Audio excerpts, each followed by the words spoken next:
may bago kang dapat abangan dito sa TV5 Kids. Dahil mula Lunes hanggang Biyernes, ang mga paborito mong Disney programs mapapanood mo na. In the morning, my TV5 Kids presents Disney Clubhouse. Sida sina Special Agent Oso. Pwede niyo ba akong tulungan sa bago kong misyon? At Handy Manny. Tayo na!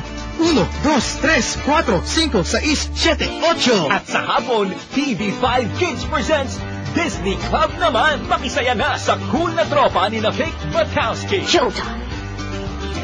Pati na rin sa mga adventures ni Phineas and Ferb. Relax! Goma lang mga to! Back-to-back sa mga panalong cartoon programs sa umaga at sa hapon. TV5 Kids presents Disney Clubhouse at TV5 Kids presents Disney Club. Lunes hanggang Biyernes, alas 8 ng umaga at 3:15 ng hapon. Dito lang sa super love ng mga bata, TV5 Kids.